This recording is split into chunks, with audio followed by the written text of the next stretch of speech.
Hay personas que admiran lo antiguo, son expertos en antigüedades, y hay personas que les gusta mucho lo nuevo, sobre todo los que les gusta la tecnología, quieren lo más moderno, lo último. Y pues no, se nos hace difícil pensar que algo sea al mismo tiempo antiguo y nuevo. Y vamos a ver algo que es antiguo y nuevo. Vamos a 1 de Juan, la epístola que estamos estudiando, el capítulo 2. Vamos a ver los versículos 7 y 8.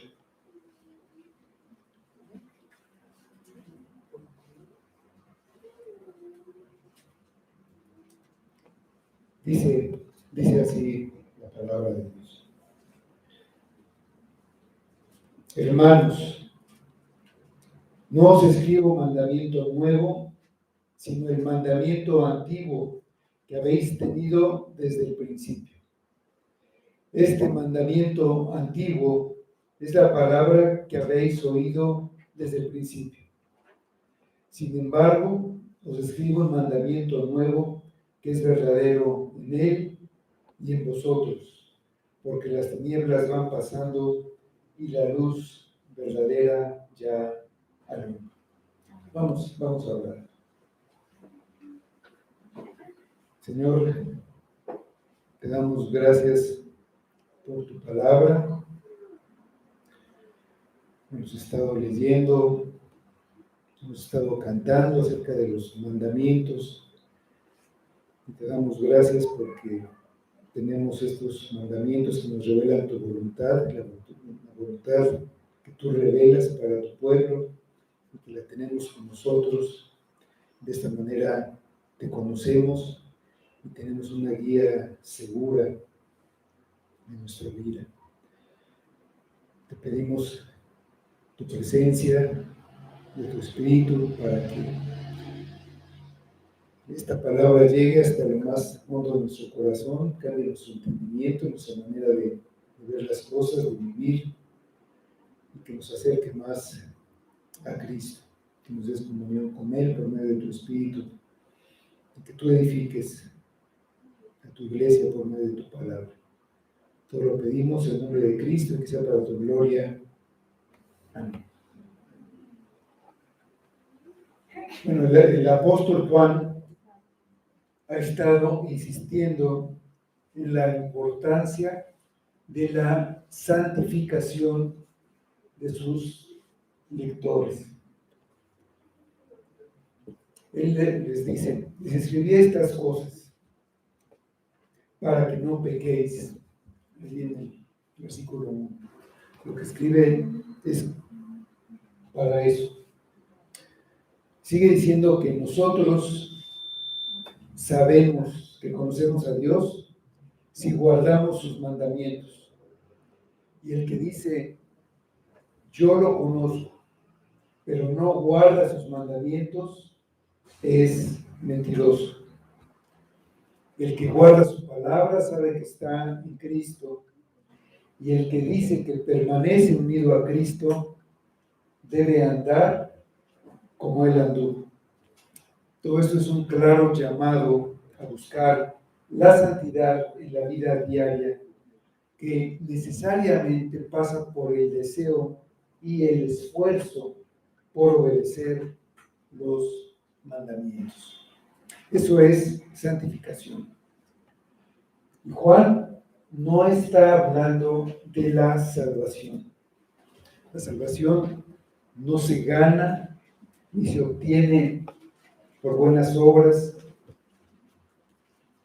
con un buen comportamiento. Es por gracia, totalmente por gracia y solamente por gracia, aparte de cualquier mérito humano. La obra de Cristo es suficiente y no se le puede agregar absolutamente nada. se recibe por medio de la fe en Cristo y en su obra, confiando solamente en Él, lo que lleva al arrepentimiento y abandono del pecado.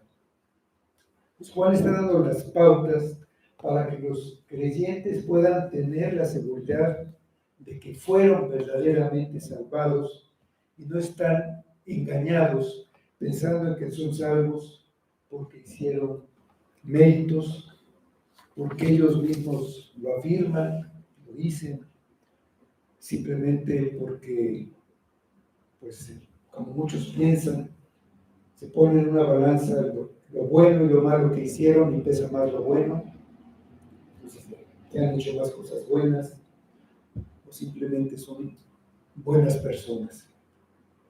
La salvación viene acompañada de la obra del Espíritu llamada regeneración, que le da vida espiritual a una persona que estaba muerta en sus delitos y pecados, y cambia su naturaleza corrompida de tal manera que tiene la capacidad de obedecer los mandamientos de Dios y además tiene el deseo de hacerlo.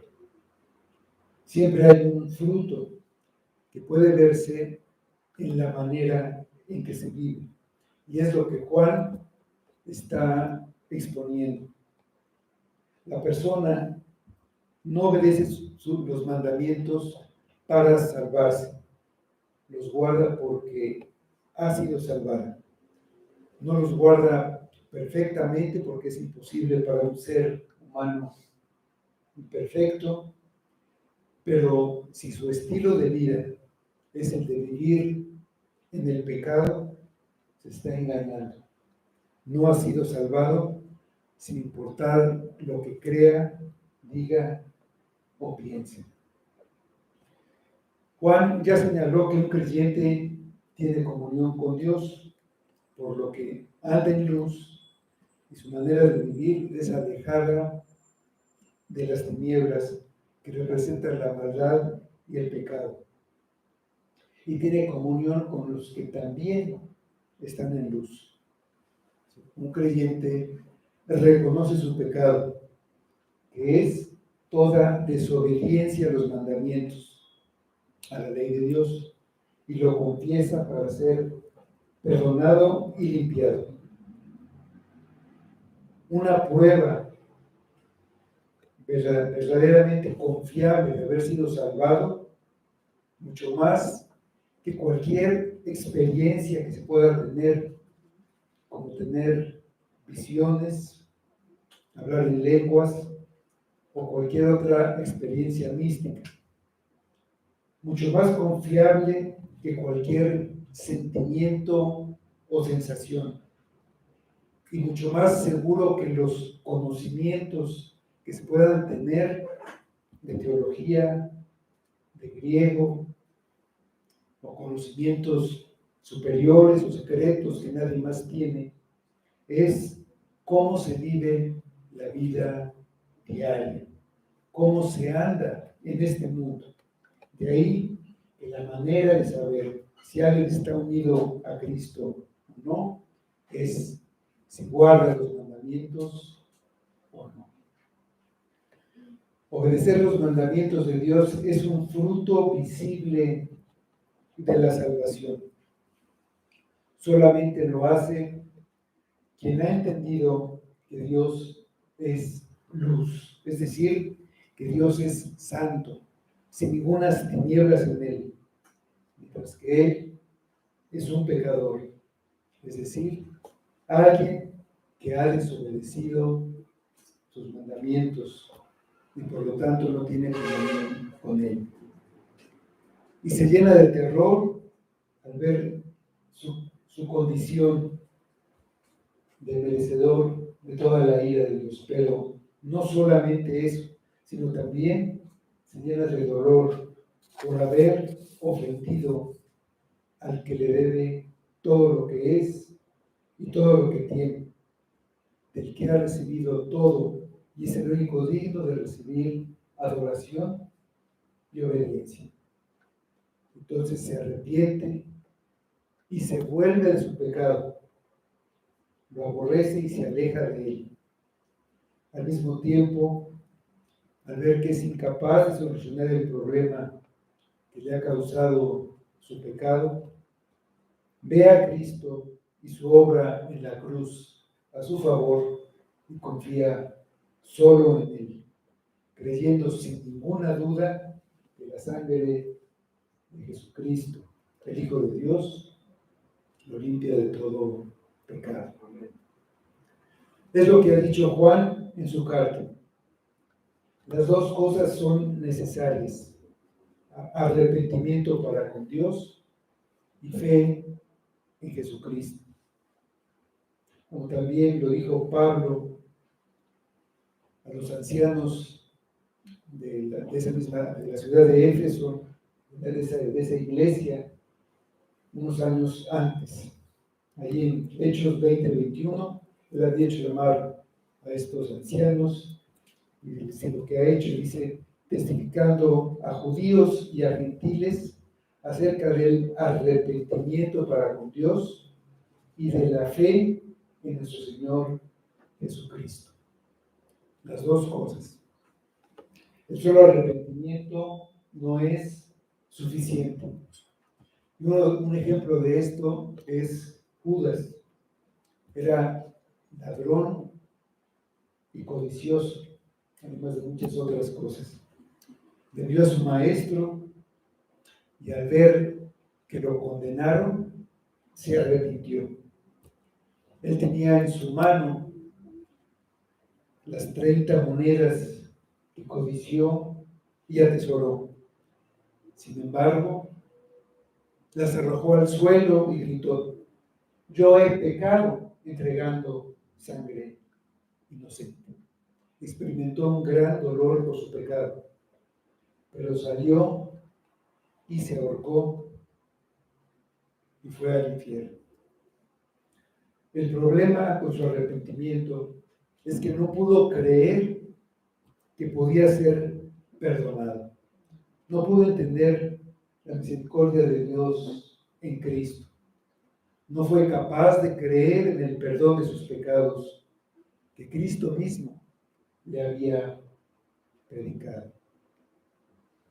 La fe sin arrepentimiento tampoco es suficiente.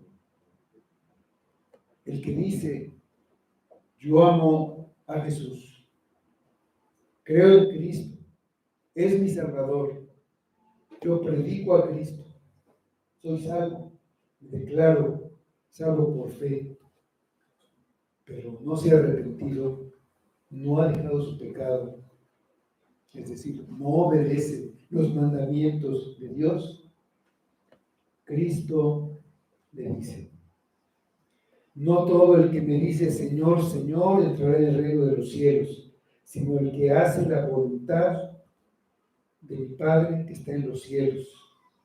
Muchos me dirán en aquel día, Señor, Señor, ¿no profetizamos en tu nombre y en tu nombre echamos fuera demonios y en tu nombre hicimos muchos milagros?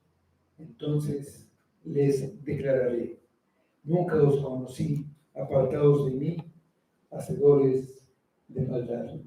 En Mateo 7, 21 a 23. Ellos hablaban de Cristo y hacían muchas cosas en su nombre, muchas obras, pero no se habían arrepentido. Como dice el pasaje, eran hacedores de maldad, no hacían la voluntad del Padre, no obedecían sus mandamientos. Y dice Juan en el versículo 3, y en esto sabemos y nosotros le conocemos si guardamos sus mandamientos. El que se considera una buena persona o no tan mala, se ha comparado con otros que se han robado, han matado, y dice, realmente no soy tan malo, no soy una mala persona, no tengo nada de qué arrepentirme. Está lejos del arrepentimiento.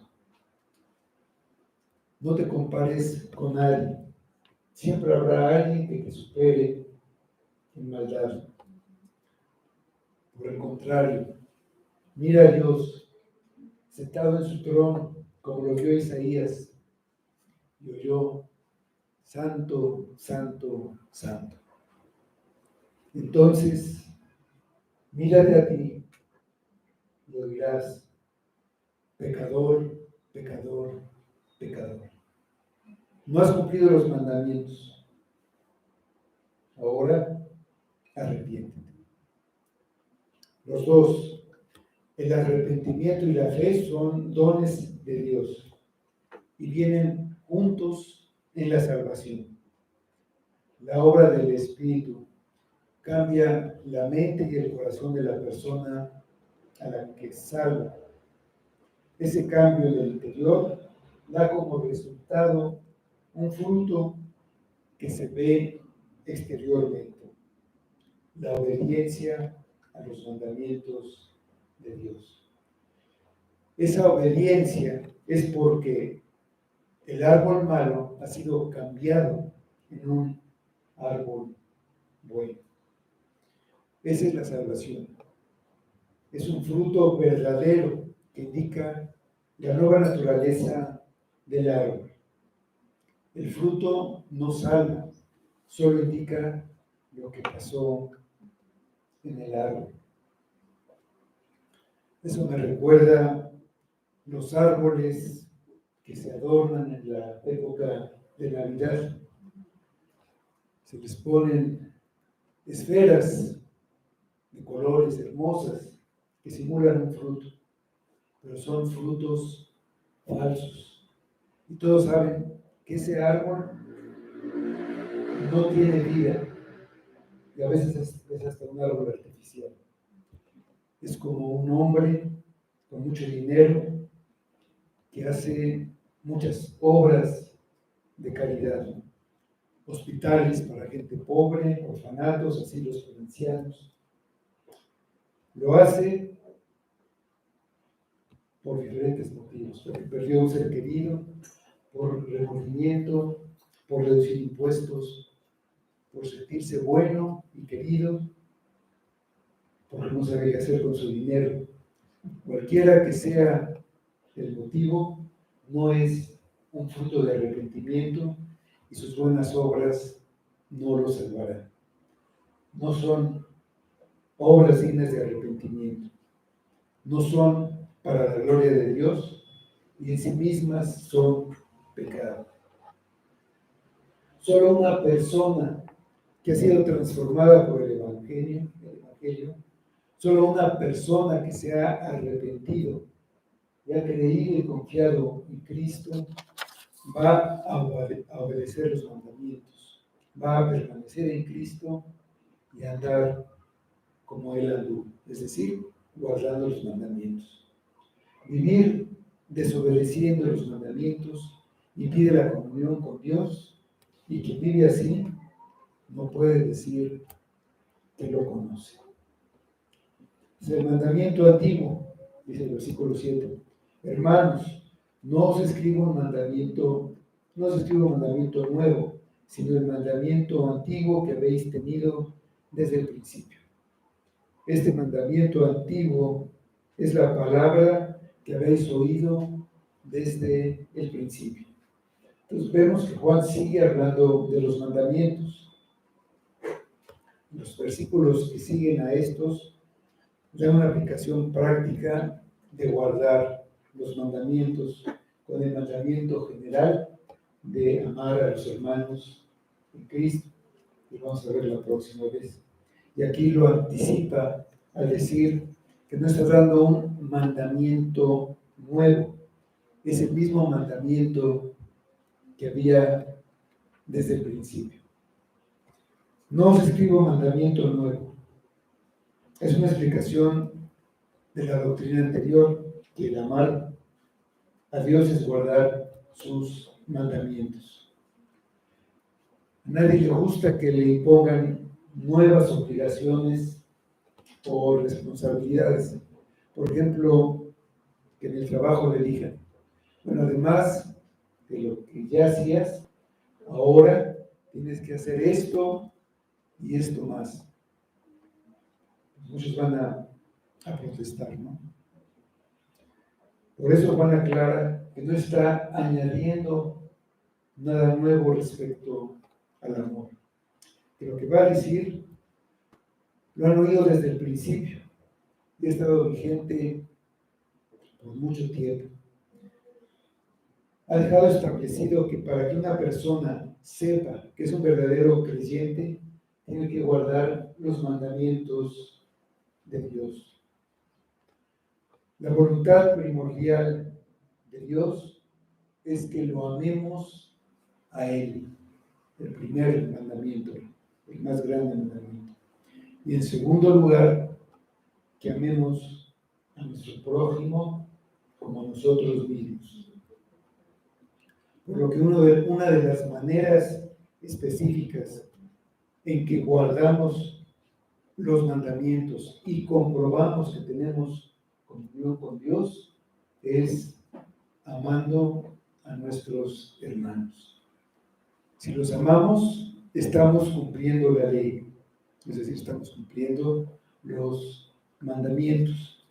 Dice el libro de Romanos, en el capítulo 13, versículos 8 al 10. No debáis a nadie nada, sino el amaros unos a otros, porque el que ama al prójimo ha cumplido la ley.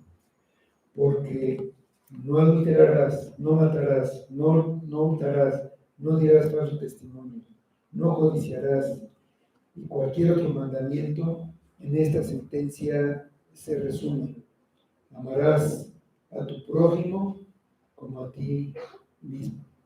El amor no hace mal al prójimo, así que el cumplimiento de la ley es el amor.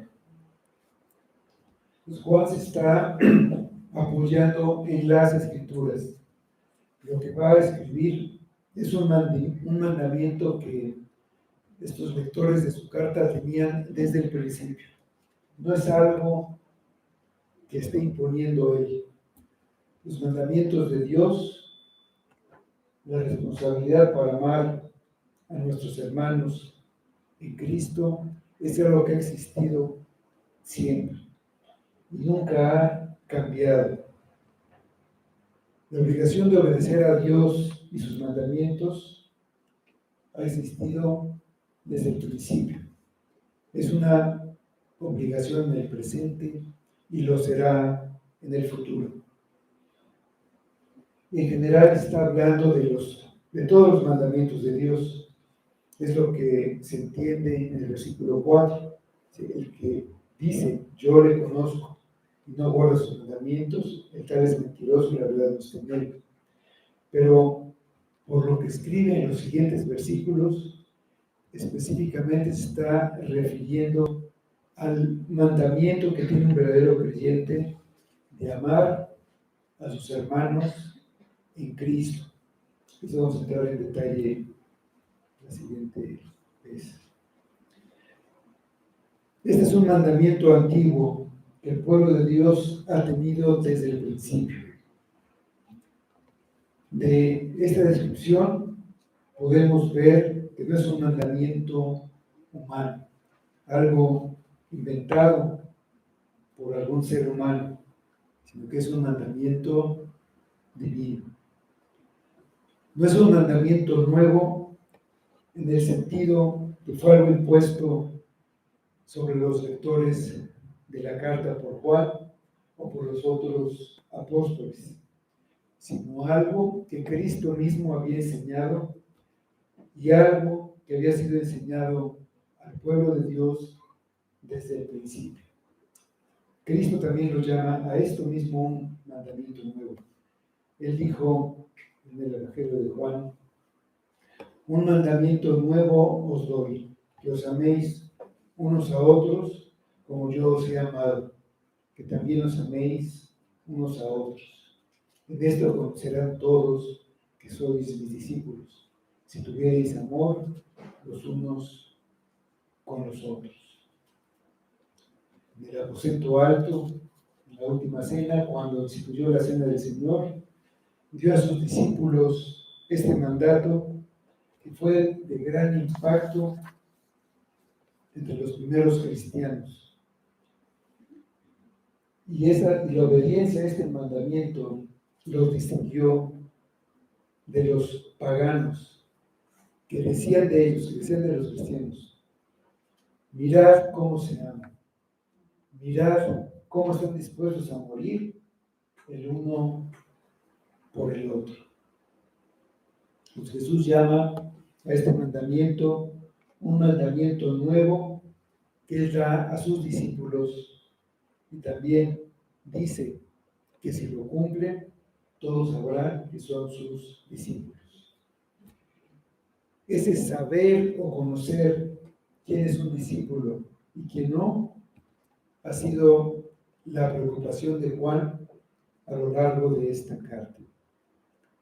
Y Juan quiere hacer notar que lo nuevo proviene de lo antiguo, cuando dice que el nuevo mandamiento es en realidad antiguo.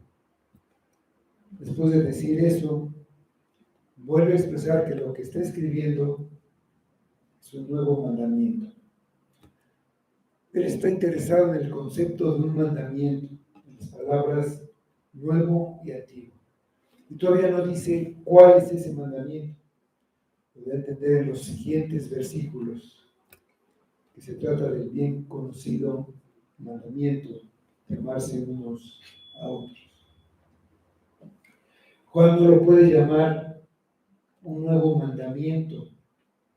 En los tiempos del antiguo mandamiento, cuando el pueblo de Dios estaba en el desierto, Dios les mandó amar a su prójimo, además de amar a Dios. En Levítico 19 y 18 dice: no te vengarás ni guardarás rencor a los hijos de tu pueblo, sino amarás a tu prójimo como a ti mismo. Sus lectores habían tenido este mandamiento desde el principio. Como cualquiera que oye el Evangelio, recibe la revelación de Dios y empieza a conocerlo. Es la palabra de Dios que han oído. Conocen este mandamiento desde el principio en que ellos oyeron por primera vez. Es la enseñanza de la palabra de Dios en el Antiguo y en el Nuevo Testamento. Este mandamiento, como todos los demás, es un reflejo del carácter de Dios. Él es eterno, el primero de todo, sin principio, sin fin, inmutable, sin cambio. Su palabra no cambia y por lo tanto tampoco cambian sus mandamientos. No cambia lo que requiere del hombre. Los mandamientos de Dios en general y este mandamiento de amar a sus hermanos en Cristo tiene su base en el principio, porque vienen de un Dios que es eterno, que es el principio de todo. Dios revela sus mandamientos a través de su palabra, que es también desde el principio. La creación fue por su palabra. Él dijo: sea, y fue. Lo que sea la luz, existió.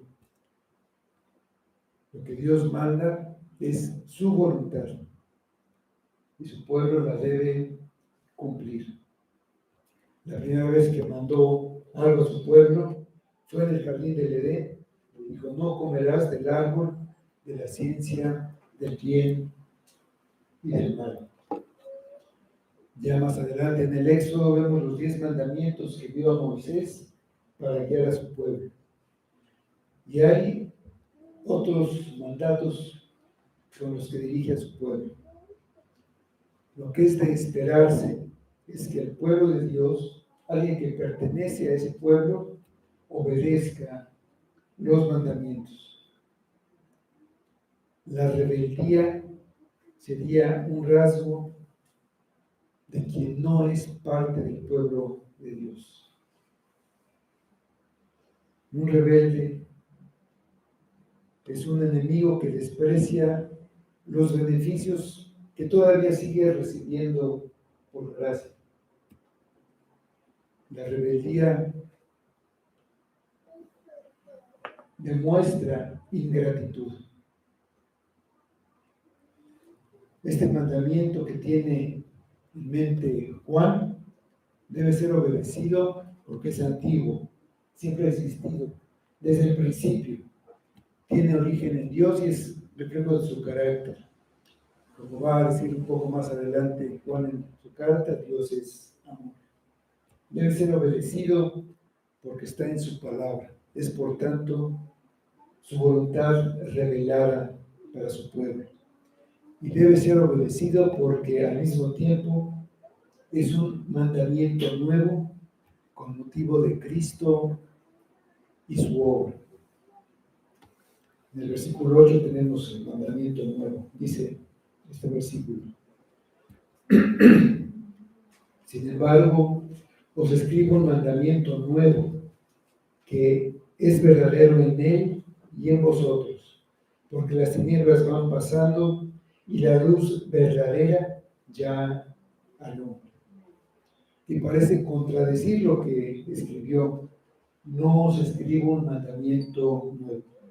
Pero más bien, Juan está usando esta aparente contradicción para mostrar que el mandamiento antiguo en realidad es nuevo, porque hay un elemento que antes no había y que permite ver con claridad en qué consiste el mandamiento.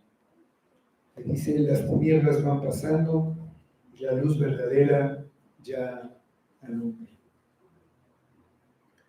Aunque el Antiguo Testamento enseña el deber de amar, nunca antes el amor perfecto se había manifestado de manera tan clara como ocurrió en el Cristo encarnado. Ese amor lo podemos ver en Cristo. Dice Juan: es verdadero en él. Lo nuevo no está en el mandamiento de amar, sino en la forma en que se manifestó el amor en la persona de Cristo. Es una de las diferentes maneras en la que el Hijo de Dios encarnado reveló la naturaleza de Dios como nunca antes había sido manifestada. Aunque era un mandamiento antiguo que había sido dado desde el principio, también era nuevo en cuanto a que ahora era posible de una manera en que no lo era antes. Al venir Cristo al mundo y hacer su obra, ese mandamiento lo hizo nuevo, porque hay una posibilidad de relacionarse con Él que antes no había. Dice Juan: ahora se ha hecho realidad en Él, pero también en ti.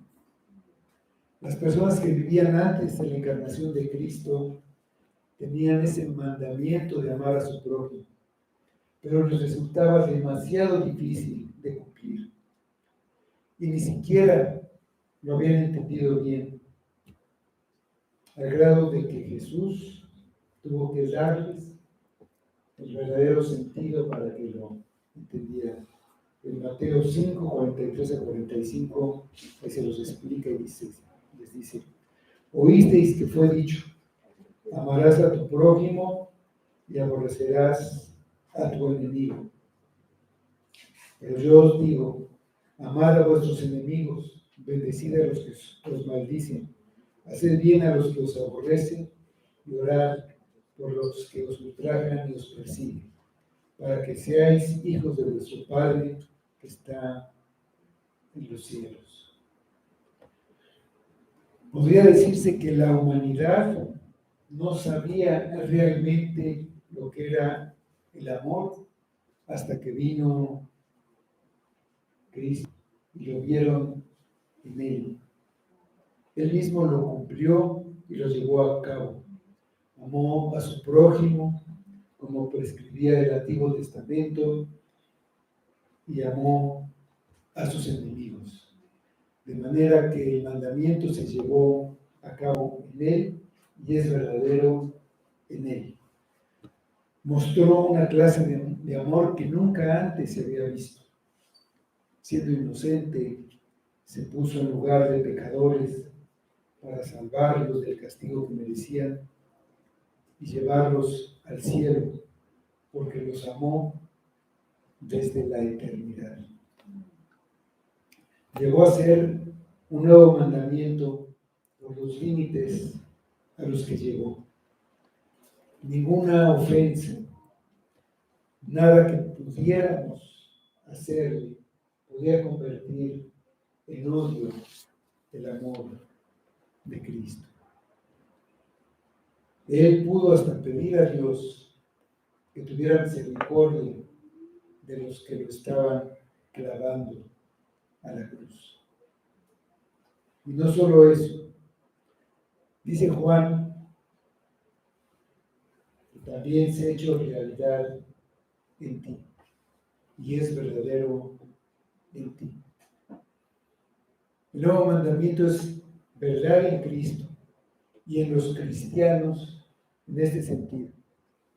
La obediencia de Jesucristo a su Padre lo cumplió primero. Y la obediencia de los cristianos a Dios lo está cumpliendo ahora.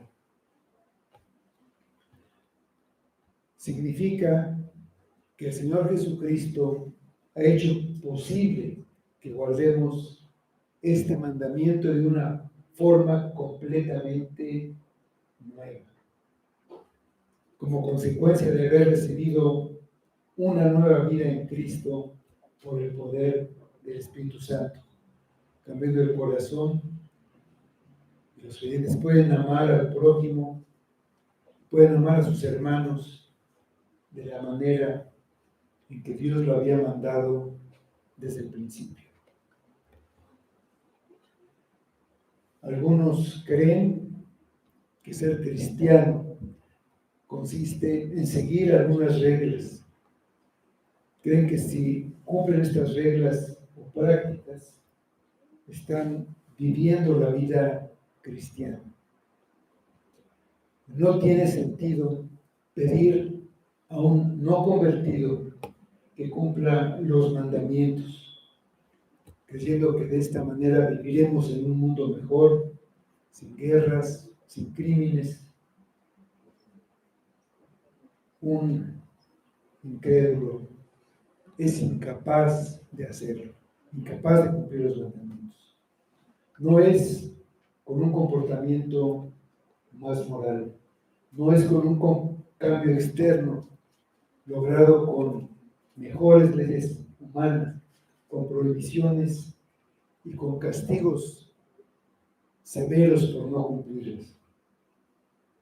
Un no convertido no puede cumplir los mandamientos de Dios porque es esclavo del pecado y no puede hacer otra cosa que pecar. Es egoísta por naturaleza, es rebelde por naturaleza y nunca va a poner las necesidades de otros antes de las de él. Es un árbol malo y no puede dar buen fruto. Está muerto espiritualmente hablando. Pero para un cristiano verdadero hay una nueva posibilidad. Tiene la vida de Cristo en su interior por la comunión con Él, y como Cristo amó, también Él puede hacerlo. Nadie que no haya pasado de muerte a vida puede hacerlo, por lo que bajo estos términos, este es un nuevo mandamiento. ya se llevó a cabo en Cristo y se lleva a cabo en los que reciben vida de Él. En la salvación, el Espíritu Santo llega a residir en la vida del creyente. Él produce los elementos del fruto espiritual, de los cuales el más importante es el amor. Pablo detalla esto en varias partes. En la carta a los Gálatas, cuando habla de los frutos del Espíritu, él empieza ahí con el amor. Sigue el gozo, la paz y todos los demás. Pero el amor es el primero. También afirmó la presencia de este amor en los creyentes cuando escribió a los Romanos 5:5. El amor de Dios ha sido derramado en nuestros corazones por el Espíritu Santo que nos fue dado. Y cuando escribió a los tesalonicenses diciendo, pero acerca del amor fraternal, no tenéis necesidad de que os escriba porque también lo hacéis así con todos los hermanos, pero os rogamos, hermanos, que abundéis en ello más y más. 1 Tesalonicenses 4, versículos 1 y 10. El nuevo mandamiento es necesario debido a que las tinieblas reinaban entre la humanidad.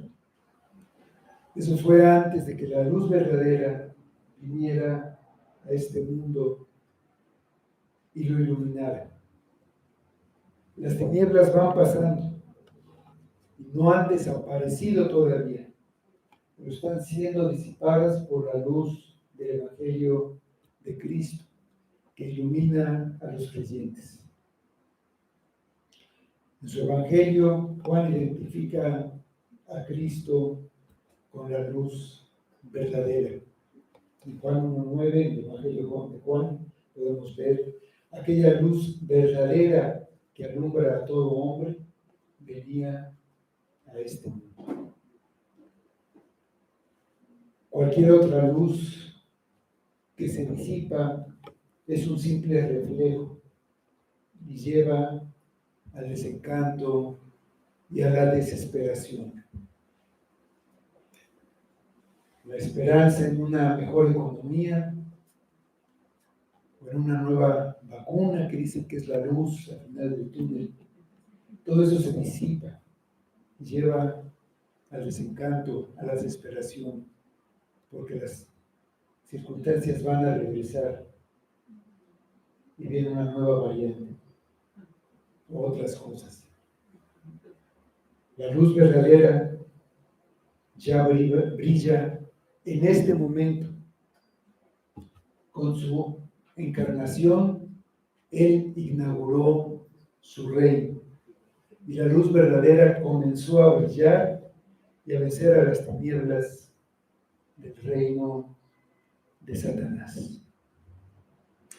Es solo debido a que a los creyentes se les ha librado del dominio de las tinieblas, la luz de este mandamiento nuevo se hace realidad en sus vidas. Dice la carta a los Colosenses, capítulo 1, versículos 12 y 13. Dice, con gozo, dando gracias al Padre, que nos hizo aptos para participar de la herencia de los santos en luz, el cual nos ha librado de la potestad de las tinieblas y trasladado al reino de su amado Hijo, al reino de luz. El que está en Cristo es una nueva criatura. Ser cristiano lo cambia todo. Ya nada es como era. Por eso el mandamiento es nuevo en Cristo. Y también es nuevo en un verdadero creyente. que es el que anda en luz. En el Evangelio de Juan, otra vez Juan les habló diciendo: yo soy la luz del mundo. El que me sigue no andará en tinieblas, sino que tendrá la luz de la vida. Es Juan 8:12. Todo esto parece imposible y es imposible para quien no ha experimentado el amor perfecto de Cristo en su propia salvación. No de oídas, no de haberlo visto en otros, sino ese amor siendo un ejemplo de cómo es ese amor y sintiendo el poder de ese amor cambiando su vida.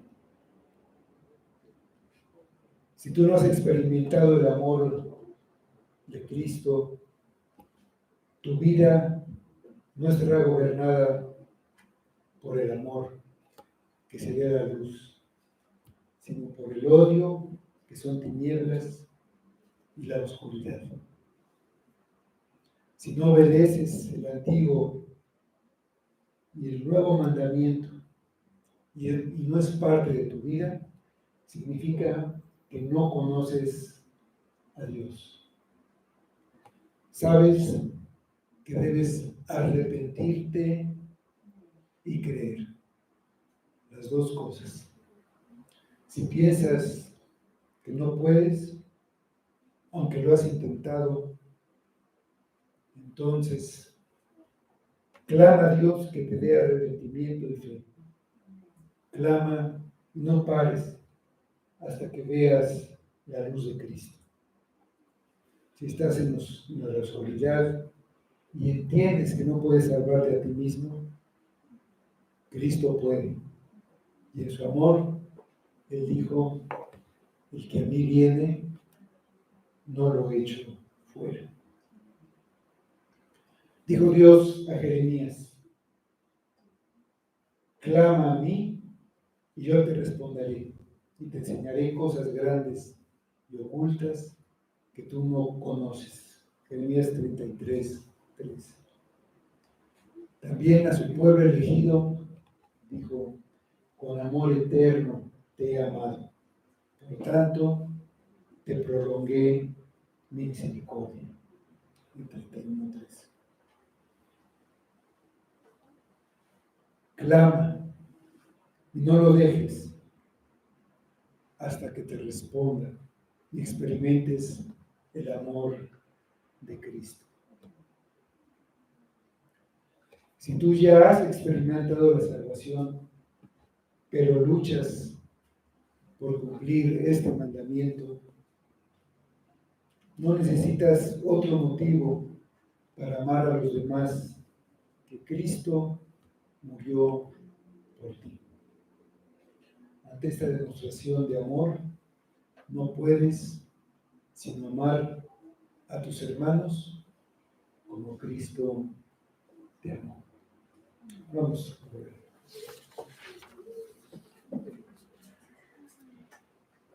Señor, te damos gracias por tu palabra y te damos gracias por tus mandamientos. Los tenemos con nosotros, los conocemos, muchas veces somos rebeldes, ingratos, seguimos recibiendo las bendiciones y no queremos recibir lo que para nosotros es desagradable, lo que no nos gusta. Nos olvidamos que Cristo nos da lo que en verdad necesitamos. Da su sangre, la derramó para limpiarnos, para cambiarnos, para sacarnos del reino de las tinieblas y llevarnos a la luz. Muéstranos esa luz de Cristo, hazla brillar en nuestra vida, hazla brillar en tu palabra, y que el Espíritu nos ilumine para que podamos percibir ese amor de Cristo. Obra entre nosotros, obra en tu iglesia, trae salvación, trae fruto de arrepentimiento y de fe. Y que todo te dé la gloria solamente a ti. Lo pedimos en nombre de Cristo. Amén.